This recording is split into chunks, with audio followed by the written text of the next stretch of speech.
মুসা নবী কয়, যুবক, তোমার মাকে তুমি যখন খানা খাওয়াও আমি দেখলাম তোমার মা বিড়বিড় করে কি যেন বলছে। কি বলছে? কয় আমার আম্মা আমার জন্য দুইটা দোয়া করে, এই দুইটা দোয়ার ভিতরে একটা দোয়া কবুল হয়ে গেছে, আমি পেয়ে গেছি দুনিয়াতে, কিন্তু আরেকটা দোয়া কবুল হবে কেমনে আমার বুঝে আসে না। আমি মার একটা দোয়া পেয়ে গেছি কবুল, আরেকটা দোয়া কেমনে কবুল হবে আমার বুঝে আসে না। এইবার মুসা নবী জানতে চায় কোন দোয়া করছে। কয়েকটা দোয়া করছে, আল্লাহ আমার সন্তান ছোট্ট একটা ব্যবসা করে, আমার সন্তান অল্প কিছু কামাই করে ঘুমালি, আমার সন্তানের এই অল্প কামাইয়ের মধ্যে তুমি বরকত বাড়ায়া দিও। ও মুসাফির, আজ পর্যন্ত আমি কোনো অভাবে পড়ি নাই, আমার কাছে কেউ কোনো ঋণ পায় না, আমি অভাবকে জিনিস বুঝি না, আমি আলহামদুলিল্লাহ খুব সুখে আছি, শান্তিতে আছি, দুনিয়ার মধ্যে আমার অল্প রুজিতে বরকত আমি পেয়ে গেছি। এইবার মুসা নবী তিনি বলেন, ঠিক আছে, এবার বলো দ্বিতীয় দোয়াটা তোমার আম্মা কি করে? কই দ্বিতীয় দোয়াটা আম্মা করে প্রতিদিনই দুইটা দোয়াই শুধু করে। দ্বিতীয় দোয়াটা করে, আল্লাহ আমার সন্তানকে তুমি জান্নাতে মুসা নবীর বন্ধু বানাইও।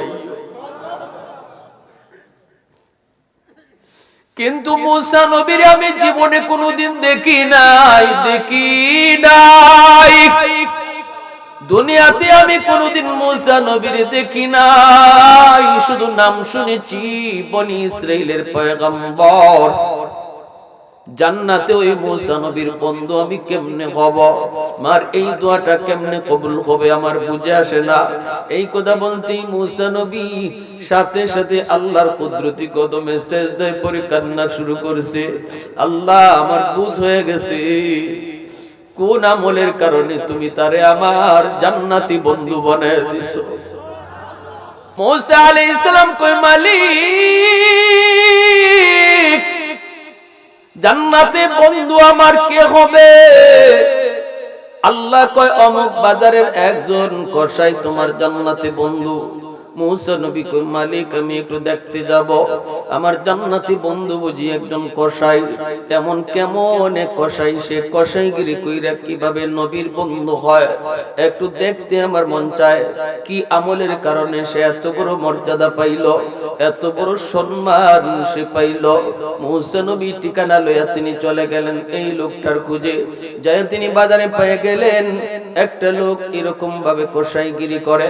মুসা নবী কাছে যায় সালাম দিয়া বলতেছে, ভাই নাম কি? অমুক নাম। নাম মিলে গেল। এইবার মুসা নবী কয়, বাইরে আমি একজন মুসাফির, আপনি আমারে চিনবেন না, তবে আমি যাব অনেক দূর, আজ রাতটা আমি তোমার বাড়িতে থাকতে চাই, তুমি কি আমাকে তোমার বাড়িতে নিবানি? কসাই লোকটা কয়, অসুবিধা নাই, চলেন আপনি আমার বাড়িতে। মুসা নবী তার বাড়িতে গেলেন, অথচ নবী তার পরিচয় দেন না, পরিচয় গোপন রাখছেন। উদ্দেশ্য হলো কি? আমল তার এমন যে আমলের কারণে জান্নাতে আমি মুসা নবীর বন্ধু সে হবে রে, এই আমলটা আমি দেখব। বাড়িতে যাওয়ার পর নবী দেখেন লোকটা ঘরের খাটে শুয়ে রয়েছে, একজন বৃদ্ধা মহিলা, কবুতরের বাচ্চার মতো হয়ে গেছে বয়সের কারণে। ওই বৃদ্ধা মহিলাটাকে কুলে উঠাইয়া নিজের হাতে খানা খাওয়াইতেছে, যেই খানা বাজার থেকে নিয়ে গেছে। এই মাকে তুলায় তুলায় খানা খাওয়ায়, আর তার দুইটা অবুঝ বাচ্চা সারাদিন পেটের ক্ষুধায় কিছু খায় না। বাবা যাওয়া মাত্রই বাবার হাতে খানা দেইকে বাচ্চাগুলি বাবারে পা জড়ায় দইরা কান্দে আর কই, আব্বু আমরা পেটের যন্ত্রণায় আর সইতে পারি না, আব্বু আমাদেরকে আপনি তাড়াতাড়ি খানা দেন। কিন্তু সে বাবা কইতেছে, বাজান রে একটু ধৈর্য ধর, আগে তোমাদের দাদুরে খানা খাওয়ায়া নেই। সন্তান পেটের ক্ষুধায় অস্থির, সন্তানকে খানা দেয় না, মাকে আগে খানা খাওয়ায়, বাচ্চাগুলি কান্না করে তবু বাচ্চারে আগে খানা খাওয়ায় না।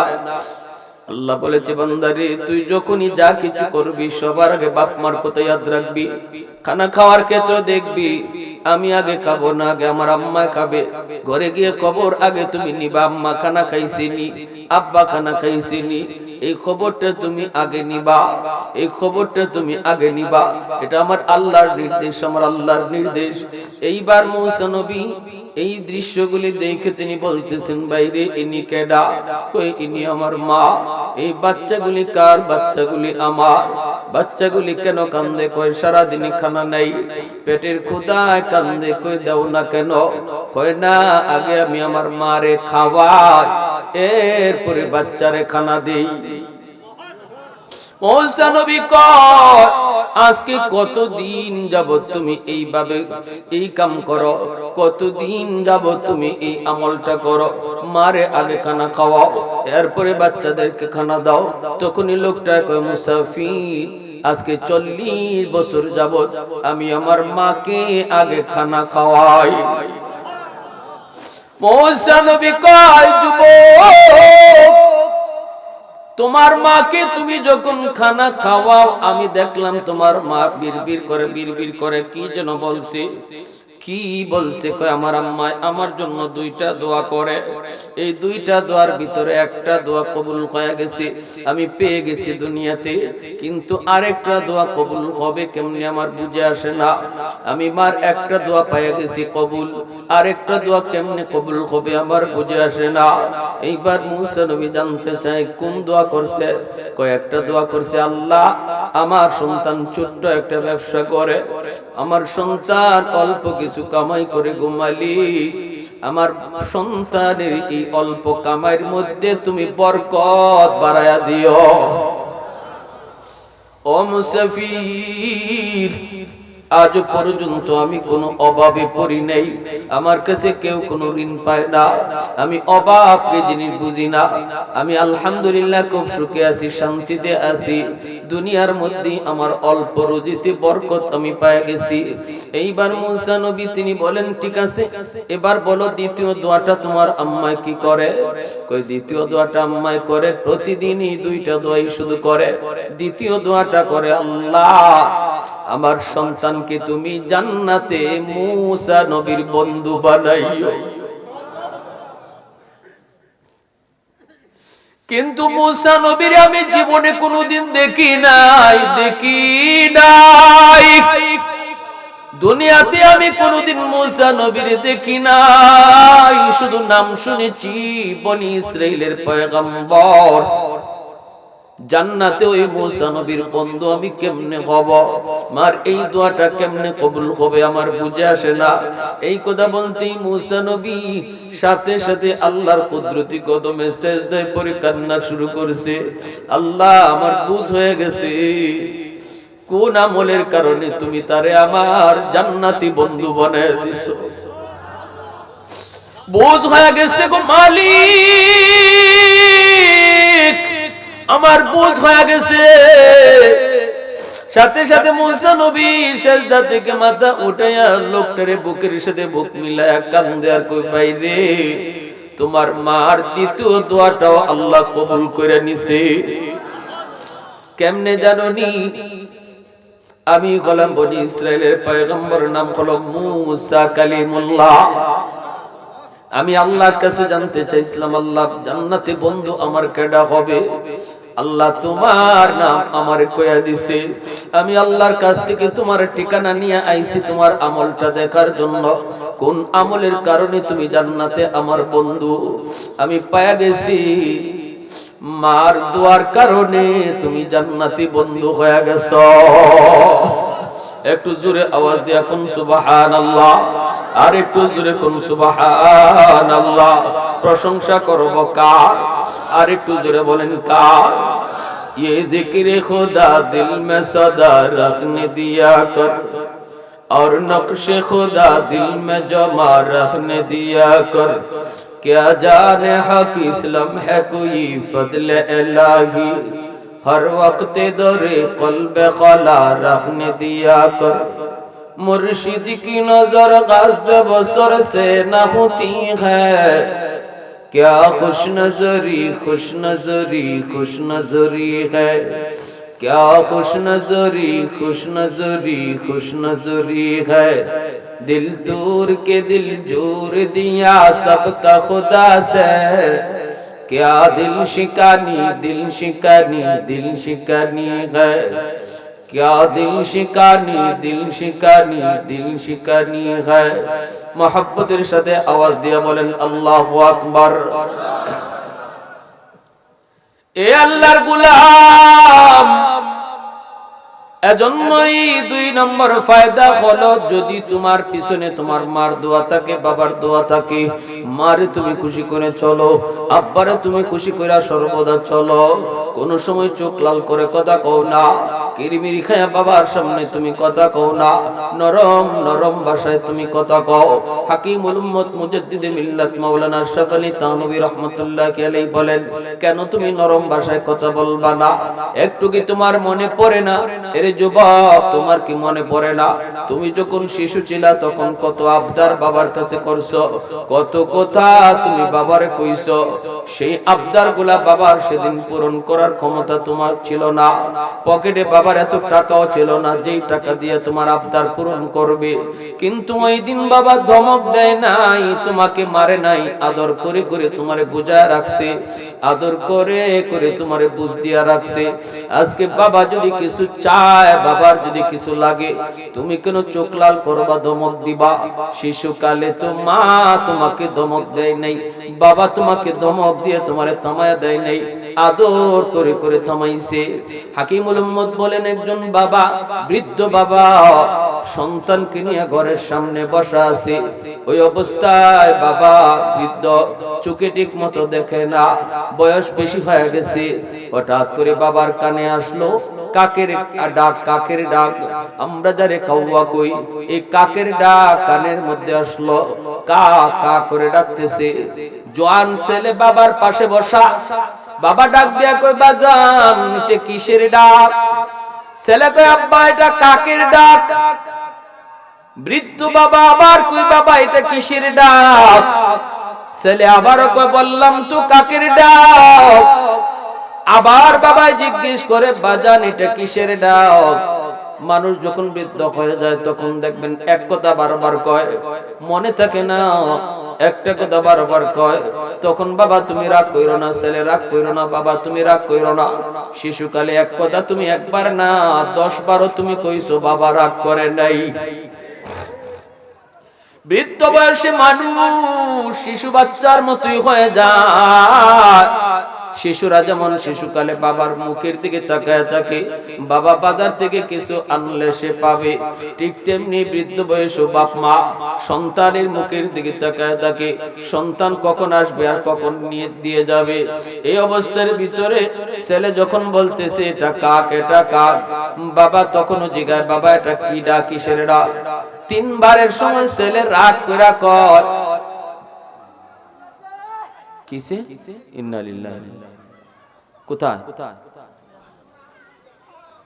গাড়িটা দেখো ভাই সবাই যাওয়া দরকার নাই বসেন আমরা আল্লাহর কাছে দোয়া করব যারা কাজ সহযোগিতা করতে পারবেন তারাই যান দেখার জন্য যায়েন না ভাই আল্লাহ আরো নারাজ হবে আগুন আরো বেড়ে যাবে এটা জান্নাতি মজলিস সেখানে বসেন আল্লাহর কাছে দোয়া করি আল্লাহুম্মা হাওয়া আলাইনা ওয়ালা আলাইনা আল্লাহ তুমি বিপদ থেকে উদ্ধার করো সবাই বলেন আমিন আল্লাহ আগুন তোমার কথায় চলে আল্লাহ তুমি নিয়ন্ত্রণে নিয়ে আসো সবাই বলেন আমিন আর একটু জোরে বলেন আমিন আরো জোরে বলেন আমিন লা ইলাহা ইল্লাল্লাহ লা ইলাহা ইল্লাল্লাহ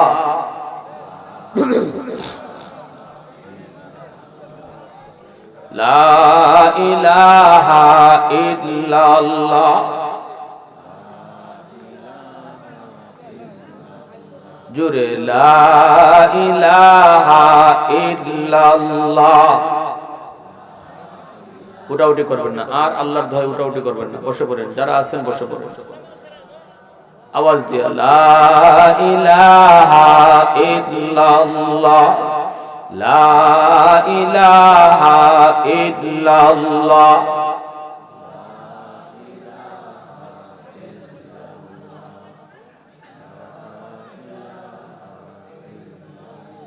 লা ইলাহা ইল্লাল্লাহু মুহাম্মাদুর রাসূলুল্লাহ। জোরে সুরে বলি সাল্লাল্লাহু আলাইহি ওয়াসাল্লাম। আর একটু জোরে কোন সাল্লাল্লাহু আলাইহি ওয়াসাল্লাম। এই দিকে আমার দিকে মনোযোগ দেন, আমার দিকে মনোযোগ দেন। বাবা যখন তিনবার জিজ্ঞাসিস তখনই ছেলে কয় কইলাম না, আর কয়বার কইম ওইটা কাওয়া। তখনই বাবা চোখ থেকে দরদর করে পানি পড়ে, বাবা কান্দে, কই বাজান রে তিনবার জিগাইছি তুমি বাবারে ধমক দিয়ে দিছ। এ বাবা মনে পড়ে, এ বাবা আমার মনে পড়ে, এই জায়গাটাতেই বসা ছিলাম তোমাকে নিয়ে, যেদিন তুমি শিশু ছিলা, ছোট্ট বাবু ছিলা রে। এইভাবে একটা কাক কাক ডাকতেছিল কাকা করে, আর তুমি আব্বার কোলে বইসা বলতেছিলা আব্বু এটা কিসের ডাক? আমি বলেছিলাম বাবা এটা কাকের ডাক। আবার বলেছিলাম আব্বু এটা কিসের ডাক? আবার বলেছিলাম এটা কাকের ডাক। আবার বলেছিলে এটা কিসের ডাক? এইভাবে একবার দুইবার নয় 10 বার তুমি বাবাকে বলেছিলা কিসের ডাক। একবারও বাবা তোমারে ধমক দেই নাই, বরং প্রতিবার গালে চুমা দিয়া দিয়া কইছি বাবা এটা কাকের ডাক, কাকের ডাক। আর আজকে তুমি আমার উপরে 3 বার বলতে রাগ করছো। এজন্য আল্লাহ পাক রব্বুল আলামিন কয় যেই সন্তান বাপ মার কথা খেয়াল করে চলবে, বাপ মার কথা মতো চলবে, বাপ মার কত সব জিনিসগুলা খেয়াল রাখবে, খাইতে গেলেও বাবার খানাটা আগে দেখবে। 1 নাম্বার ফায়দা আল্লাহ পাক হায়াতের ভিতরে বরকত বাড়ায়। 2 নাম্বার রিজিকের ভিতরে আল্লাহ বরকত বাড়ায়। 3 নাম্বার আল্লাহ পাক তার সন্তানকে মানুষের মতো মানুষ বানায় দেয়। হাকিমুল উম্মত মুজাদ্দিদ মিল্লাত মাওলানা আশরাফ আলী থানভী রাহমাতুল্লাহি আলাইহি বলেন এই 3টা ফায়দা, 3টা ফায়দা। হাকিমুল উম্মত বলেন 3টা ফায়দা হয় যেই সন্তানের উপরে তার বাবা রাজি থাকে, মা রাজি থাকে।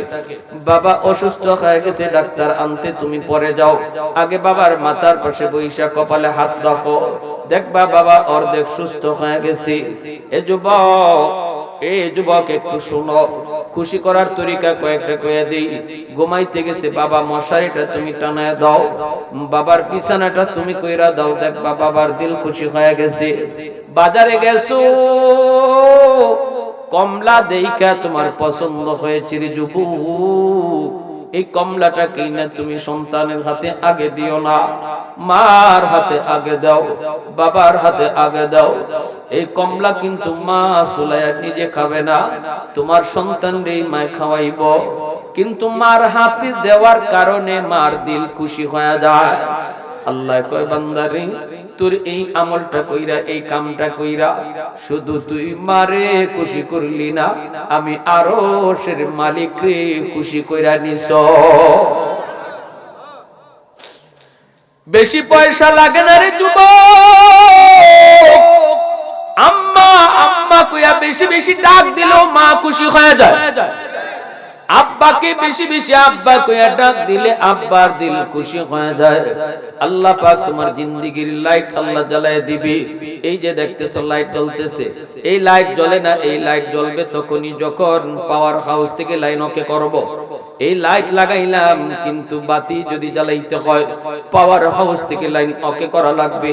তোমার আমার জিন্দেগীর মধ্যে আল্লাহ পাক রব্বুল আলামিন কিছু বাতি লাগায়া দিছে, জ্বালায়া দেয় নাই, জ্বালায়া দেয় নাই। তোমার জিন্দেগীর ওই বাতি যদি জ্বালাইতে চাও, যদি তুমি ব্যবসায় বরকত চাও, চাকরিতে তুমি প্রমোশন চাও, লেখাপড়ায় তুমি ভালো রেজাল্ট চাও, দুনিয়ার বিপদ আপদ থেকে যদি বেঁচে থাকতে চাও, জিন্দেগীর বাতি যদি জ্বালাইতে চাও, তাহলে তোমার জীবনের পাওয়ার হাউস হলো তোমার মা, তোমার বাবা। ওই জায়গা থেকে জীবনের লাইটের বাতির কালেকশন তুমি ঠিক করে নাও। যখনই তুমি লাইন ওকে করবা, আল্লাহ তোমার জিন্দেগীর বাতির আলো জ্বালায় দিবে। লাইট লাগাইলে কি জ্বলে? লাইন ওকে করা লাগতে হয় না? লাইন যদি ওকে না করেন তাহলে লাইট থাকবে, জ্বলবে না। আমার আপনার প্রত্যেকের জিন্দেগিতে আল্লাহ কিছু বাতি লাগাইয়া দিয়েছে, জ্বালায়া দেয় নাই। জ্বালাইবার দায়িত্ব তোমার নিজের। যখনই বাপ মা থেকে দোয়ার কানেকশন থাকবে, জিন্দেগীর বাতি আল্লাহ জ্বালায় দেবে।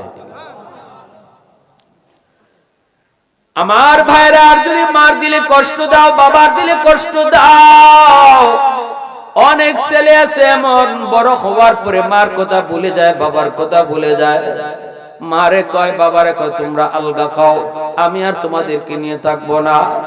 তিরমিজি শরীফের এক হাদিস শরীফের মধ্যে আছে, এক ছেলে বাবার বিরুদ্ধে নবীর কাছে নালিশ নিয়ে আসছে। নালিশ আয়েশা বলতেছে, ইয়া রাসূলুল্লাহ, আমার বাবার বিরুদ্ধে আপনার কাছে নালিশ নিয়ে আসলাম। নবী কয়, কিসের নালিশ বলো? কয়, আমি যেমন 2 হাতে টাকা কামাই, আমার আব্বা কিন্তু 2 হাতে খরচ করে। আমি এত খরচ করি না, কিন্তু আব্বা যেই পরিমাণ খরচ করে। আল্লাহর নবীর কাছে বাবার বিরুদ্ধে নালিশ দেয় সন্তান। দ্বীনের নবী, মায়ার নবী সাহাবীদেরকে বলতেছেন, সাহাবীরা যাও, তার বাবাকে যা খবর দাও। এক পক্ষের কথা শুনে রায় দেওয়া যাবে না, ঠিক না? সন্তান বাবার বিরুদ্ধে মামলা দায়ের করলো নবীর দরবারে, কিন্তু যদি নবী মামলার রায় দিতে চান, বিবাদের কথা শুনতে হবে। নবী বলেন, যাও, তার বাবাকে যা সালাম জানাও, আসতে বলো। সাহাবী গেলেন বাবাকে যা খবর দেওয়ার জন্য। যেই মাত্র সাহাবী যায় কইছে, আল্লাহর নবী আপনাকে ডাকেন। সাহাবী তখন বলতেছে, ব্যাপার কি? আমাকে নবী অবেলা কেন ডাকলেন? ঘটনা কি, কারণটা কি? কয়, জানি না। কেন ডাকছে জানি না। বাবা তখন কয়, নবীর সামনে আছে কেডা? কয়, আপনার ছেলে নবীর সামনে বসা। বাবা বুঝে গেছে আমার ছেলে হয়তো নবীর কাছে আমার বিরুদ্ধে কোনো মামলা দিয়েছে, কোনো অভিযোগ দিয়েছে, এজন্য নবী আমাকে ডাকছেন। এই কথাটা শোনা মাত্রই বাবার কলিজার মধ্যে বড় আঘাত লাগছে, বড় চোট লাগছে। বাবা তখন বের হয়েছে, আইতেছে আর আইতেছে। নবীর কাছে আয়, আর মনে মনে মনের দুঃখে কিছু কবিতা কয়।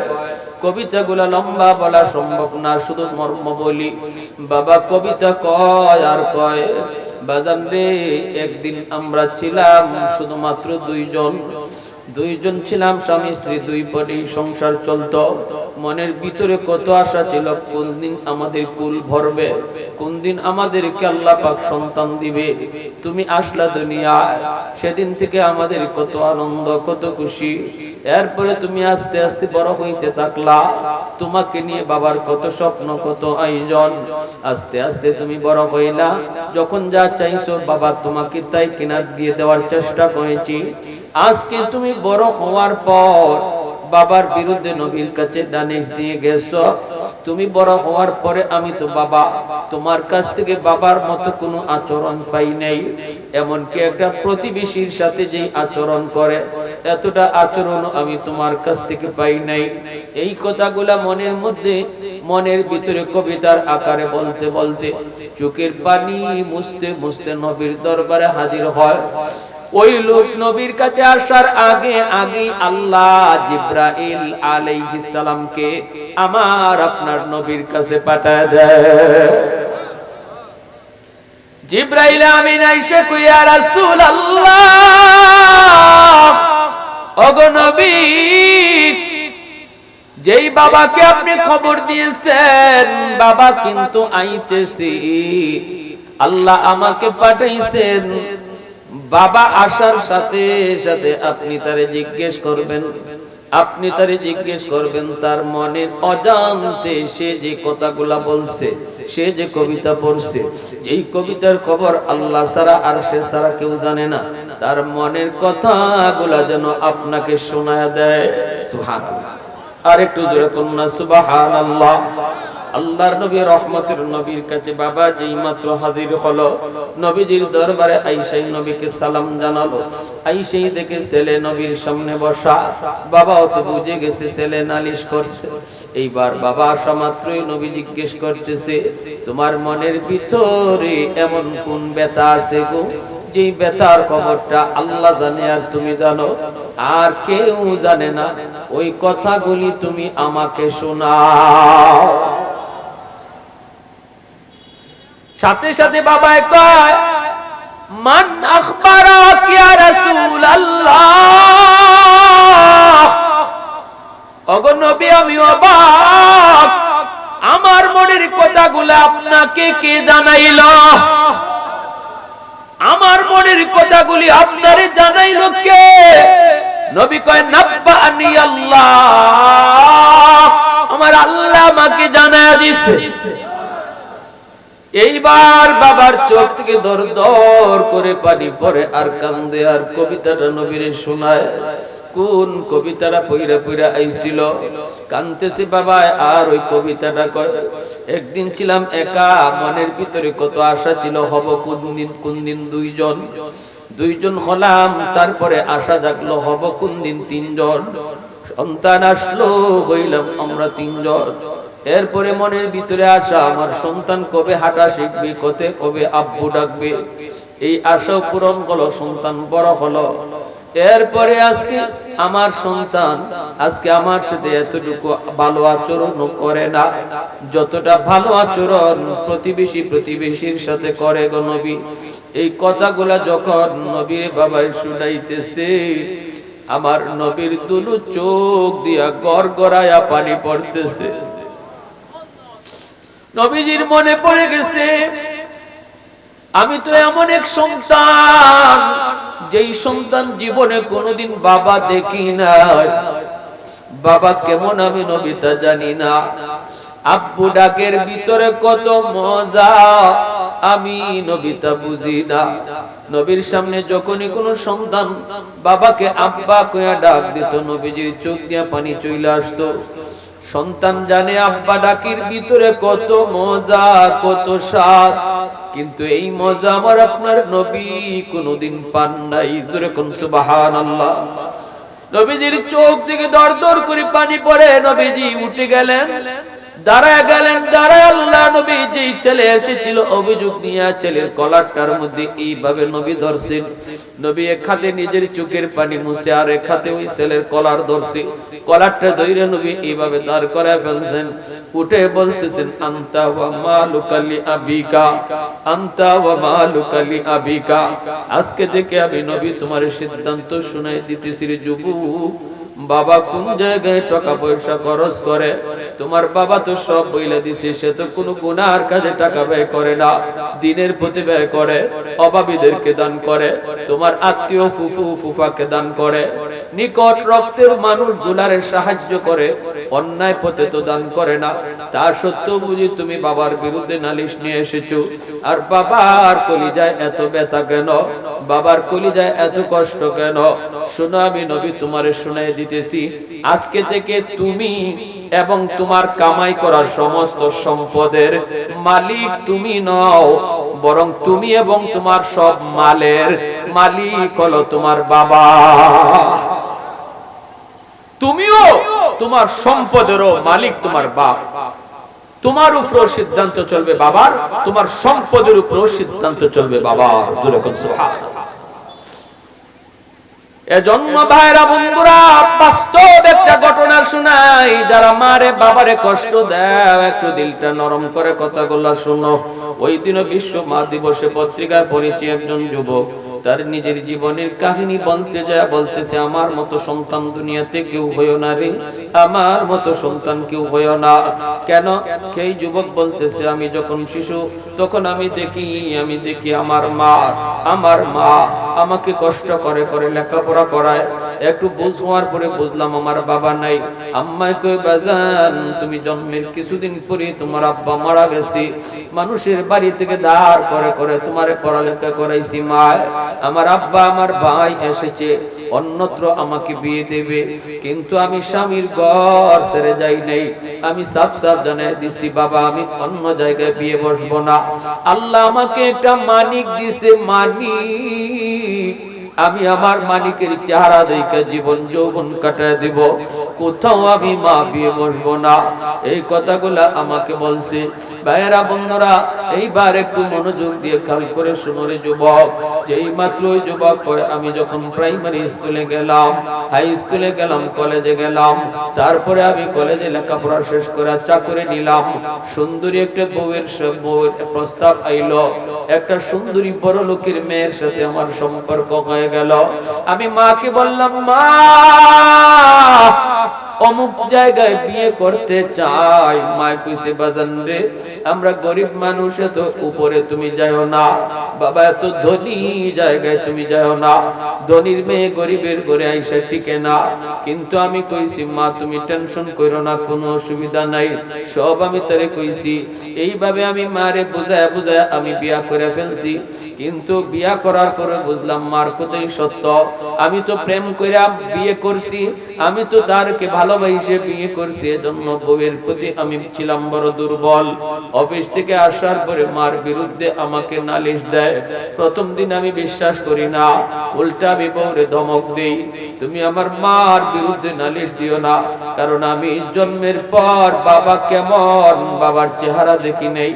বাবার আদর, মায়ের আদর, দুটোটা আদর আমি আমার মার কাছ থেকে পেয়েছি, আমি পেয়েছি। মার বিরুদ্ধে নালিশ দিও না। কিন্তু আস্তে আস্তে সে আমাকে এমন ভাবে প্রতিদিন প্রতিনিয়ত আস্তে আস্তে মার বিরুদ্ধে কথা কইতে কইতে আমার দিলটা শক্ত করে ফেলছে। আমি প্রথম দিন মার রুমে ঢুকে মারে বকাবকি করলাম, মারে তোমার বিরুদ্ধে এত নালিশ দেয় কেন, তুমি বুড়া মানুষ, তুমি খালি খাইবার ঘুমাইবা, এত কথা কও কেন? মায় কই, বাদান বিশ্বাস কর, আমি তোর বউয়ের সাথে ডরায়া কোনো কথাই কই না রে বাজার। সে বড় লোকের মেয়ে, কেমনে থেকে কি হয়ে যায়। কিন্তু এরপরও ছেলে বিশ্বাস করে না, বউয়ের কথায় বিশ্বাস করে মাকে বকাবকি শুরু করে দেয়। পরের দিন এসে যুবক কয়, আমার মাথাটা এমন ভাবে আমার বউ গরম করে দিছে, আমি মার রুমে ঢুইকা মাকে বকাবকি কইরা মার গায়ে আমি হাত উঠায় ফেলছি। এ যুবক, স্ত্রীর কথায়, বউয়ের কথায় অনেক ছেলে মাকে কষ্ট দাও, বাবাকে কষ্ট দাও রে। মনে রেখো, শ্বশুর শাশুড়িরে খুশি করলে আল্লাহ খুশি, এমন হাদিস আমরা পাই নাই। শ্বশুর শাশুড়িরে খুশি করো, আপত্তি নাই, কিন্তু আল্লাহ খুশি হাদিস পাই নাই। কিন্তু বাপ মারে খুশি করলে আল্লাহ খুশি হাদিস পাওয়া যায়। দোয়া যদি বাপ মা করে আল্লাহর দরবারে কবুল, গ্যারান্টি দিছে মায়ার নবী। আব্দুল কাদের জিলানীর দোয়া কবুল হবে কি হবে না গ্যারান্টি নাই, কিন্তু মার দোয়া, বাবার দোয়া কবুল হবে এর গ্যারান্টি আছে। মঈনুদ্দিন চিশতির দোয়া তোমার ঘরে আইনা দাওয়াত খাওয়াইয়া 100 জন মঈনুদ্দিন চিশতি আর বড় পীর আব্দুল কাদের জিলানীর মতো 100 আব্দুল কাদের জিলানীর তোমার ঘরে দাওয়াত দিয়ে আইনা যদি তুমি দোয়া করাও, এই দোয়া কবুল হবে কি হবে না কোনো গ্যারান্টি আমার নবী দেয় না, কিন্তু বাপ মার দোয়া কবুল হবে নবী গ্যারান্টি দিয়া দিছি।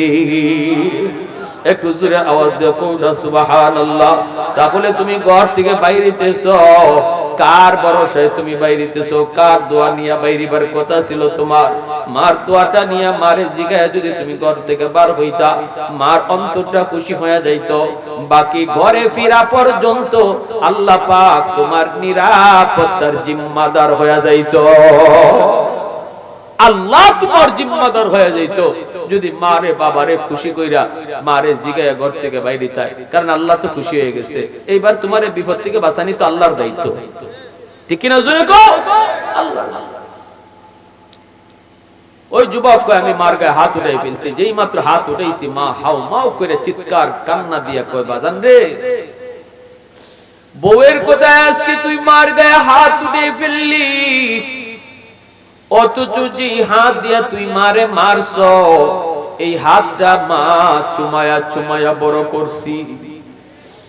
তোর এই হাতের মধ্যে আর কেউ চুমা নাই, তোর বাবার চুমাও নাই, মার চুমা লেগে আছে। এই হাতটা দিয়ে বুঝি তুই মাকে আজকে মারলি বউয়ের কোথায়? ঠিক আছে, তোর এই হাত যেন আল্লাহ ফসায়া দেয়। দ্বিতীয় বদুয়া করছে তুই যেন আমার জানাজার নামাজ পড়তে না পারো। এই দুইটা বদুয়া করছে। যুবক কয় ওগো আল্লাহর বলি, আমি যখন এই দুইটা দোয়া মা যখন এই দুইটা বদুয়া দিছে, এই দুইটা বদুয়া দেওয়ার পরে আমি টের পাইছি আমার পায়ের জমিনটা কাঁপে উঠছে। আমি টের পাইছি এই জমিনটা আমার কাঁপে উঠছে। ওই যুবক বলে কিছুদিন পরে আমি অফিস থেকে খবর পাইলাম মা মারা গেছেন। জানাজা পড়ার জন্য আমি অফিস থেকে রওনা দিলাম। গ্রামে পৌঁছতে পৌঁছতে আমার অনেক দেরি হয়ে গেল। এত সমস্যা রাস্তাঘাটে হলো যা অন্যদিন হইতো না। পৌঁছতে পৌঁছতে অনেক দেরি হয়ে গেল। আইসা দেখি এলাকার মানুষে জানাজা পড়ে সবাই চলে গেছে। আমি কান্দি, মানুষেরা কয় বাজান অনেক দেরি হয়, মানুষের দরজা খোলায় না, এজন্য জানাজা পড়ে ফেলছি। আমি বলি আমি জানাজা কেন পড়তে পারি নাই, এজন্য কান্দি না গো। আমি কাঁদতেছি আমার মার দুই বদুয়ার একটা কবুল হয়ে গেছে। মায় কইছিল তুই আবার জানাজা যেন পড়তে না পারো। আমি তো আজকে জানাজা পড়তে পারলাম না। আর একটা বদুয়া হলো তোর হাত যেন ফচ্চা যায়। অল্প দিনের ভিতরে যুবক কয় আমি দেখি আমার হাতের মধ্যে ফুরা দেখা দিছি। এই ফুরার ওষুধ আনতে যায় ডাক্তার দেখাইলাম, অ্যান্টিবায়োটিক দিল, ফুরা ভালো হয় না। আবার হাই অ্যান্টিবায়োটিক দেয় তবুও ভালো হয় না। ফুরার পচন শুধু উপরের দিকে উঠতেছে। এত দুর্গন্ধ বের হয়। এই দুর্গন্ধের কারণে কেউ টিকতে পারে না। আমার হাতের পচন আর ভালো হয় না। ভারত পাকিস্তানের সব ডাক্তার দেখানো শেষ। যুবকের বাড়ি হলো করাচি। আর এই করাচির মসজিদে নামাজ পড়তেছিলেন হাকিম আক্তার সাহেব রাহিমাহুল্লাহ। তিনি নিজে বলেছেন এই যুবককে তিনি মসজিদে দেখছেন হাত কাপড় দিয়ে পেঁচায় নামাজ পড়ে। তিনি জিজ্ঞাসিলেন যুবক পেঁচায় হাত পেঁচায় নামাজ পড়ো কেন, হাতে কি হয়েছে? এরপরে ওই যুবকে শুরু করছে কান্না আর কইতেছে আল্লাহর ওলি এই পছন্দ আমার ভালো হয় না, ডাক্তার দেখাই। ডাক্তারে কয় আমরা তো রোগ ধরতে পারি না। আমি বললাম ডাক্তার তোমরা আমার রোগ ধরতে পারো না, কিন্তু আমি আমার রোগ ধরে ফেলেছি। আমার রোগ হলো আসমানে, চিকিৎসা চলছে জমিনে। আগুন লাগছে ফরিদপুর, পানি দেয় শেরপুর, কোনদিনে আগুন নিভবে না। রোগ আমার আসমানে, চিকিৎসা চলছে জমিনে, কোনদিনে চিকিৎসার দ্বারা ফল হবে না। আস্তে আস্তে আমার সুন্দরী বউ সে এই দুর্গন্ধ টিকতে না পাইরা আমাকে চাইরা বাপের বাড়ি চলে গেছে। যেই বউয়ের কারণে আমি মার গায়ে হাত উঠাইছিলাম, এই বউ আমাকে ফালায়া চলে গেছে। এলাকার মানুষেরা আমারে বাড়ি থেকে বাইর করে দিছে, এলাকা থেকে বের করে দিছে। এত গন্ধ, আমার শরীর থেকে এত গন্ধ। এখন আমি মসজিদে ঘুরি আর আল্লাহর কাছে সেজদায় পড়ে কান্দি, আল্লাহ তুমি আমার মাফ করবাই নিগো মালিক। আল্লাহ পাক রব্বুল আলামিন কই বান্দারে শুন, তোর বিরুদ্ধে যদি তোর কোনো মার মামলা থাকে, বাবার মামলা থাকে, আমি আল্লাহ কিন্তু এটা মাফ দেই না। এজন্য তো নবী সুপারিশ করছে এক যুবকের লাগি, যেই যুবকে কবরের মধ্যে আযাব হয়, এরপর আল্লাহ যুবকের আযাব বন্ধ করে না। আল্লাহ নবী জানতে চায় মালিক আযাব কেন বন্ধ করো না? তখন আল্লাহ কয় তার মার বদদুয়া আছে, এখনো মা দুনিয়া জীবিত।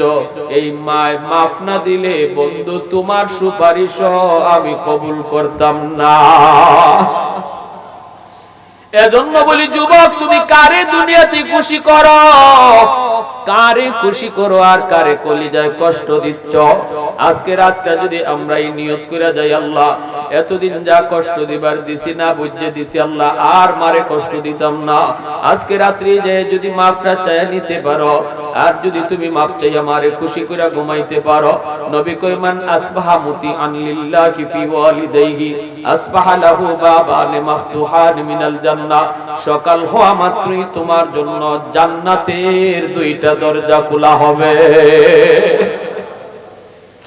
আজকে রাত্রে যদি মারে বাবারে খুশি কইরা কোন ছেলে ঘুমায়, যে কোনো কথা কইয়া হোক, যে কোনো আচরণ করে হোক, মশারিটা টানায় দেওয়া হোক, মার বাবার কপালে একটু, মাথার মধ্যে একটু তেল দেওয়া হোক, মার পায়ের তলাতে একটু তেল দেওয়া হোক, অথবা কাছে গিয়ে আম্মা ওই কথাটার মনে তুমি কষ্ট পাইছো, আম্মা আমার মাফ করে দিও, আম্মা আমি আর এই জাত কথা কইতাম না, এই কথাটা কইয়া যদি মারে খালি খুশি করতে পারে, আমার নবী বলেছেন সকাল হতেই তোমার জন্য জান্নাতের 2টা দরজা খোলা থাকবে। আল্লাহ না করুন এই রাত্রে যদি ওই যুবকের মরণ হয়, সে যদি বেনামাজিও হয়, নবীর সুসংবাদ হলো সে জান্নাতে যাবে। এই রাত্রে শুধু এতটুকু আমলের উসিলায় যে মারে খুশি করে রাতে ঘুমাইছে, বাবারে খুশি করে ঘুমাইছে। আর যদি বাপ মারে কষ্ট দিয়ে কোন ছেলে ঘুমায়, রাতের বেলা জানে যে তার মা তার উপরে নারাজ, বাবা নারাজ, এরপরও সে ঘুমায় গেছে বউ বাচ্চা নিয়ে, মাপ চায় নাই, মার কলিজায় ব্যথা দিয়ে ঘুমায় গেছে, তুমি ঘুমাইতেছো, মা ঘুমায় না, মার কলিজায় আঘাত, মার চোখ দিয়ে পানি পড়তেছে, হায় রে আমার ছেলে আজকে আমার এত বড় কথাটা কইলো, আমার মেয়ে আমার ছেলে আজকে আমার এমন কথাটা কইলো, এই দুঃখে মার কিন্তু ঘুম আসতেছে না। বাবারে বুঝ দি, বাবাই বুঝ দেয়, কান্দো না, এরা এখন বড় হয়ে গেছে, আমরা আর কয়দিন আছি দুনিয়ায়, কোন দিন আল্লাহ ডাকায় চলে যায়, বাদ দেও মন থেকে, চলো ঘুমাইয়া পড়ি, এই কথা কইয়া বুড়া বাপ মা একজন আরেকজনের সান্ত্বনা দিয়ে ঘুমাইতেছে, আর তুমি বউ বাচ্চা নিয়ে ঘুমাইয়া মনে করছো খুব আরামে আছো। নবী কয় তোমার জন্য জাহান্নামের 2টা দরজা সকাল হইতে আল্লাহ খুলে দিবে, সকাল হইতে জাহান্নামের 2টা দরজা আল্লাহ খুলে দিবে।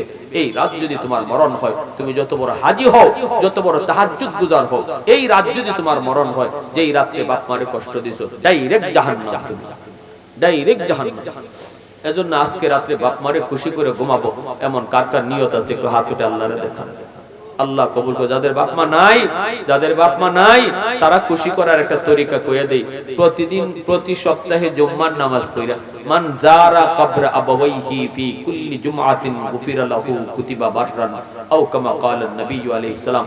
জুম্মার দিন যদি সন্তান বাপ মার কবর জিয়ারত করে, এই সন্তানের উপরে বাপ মাও খুশি হয়ে যায়, আল্লাহও খুশি হয়ে যায়, তারে আল্লাহ মাফ করে দেয়।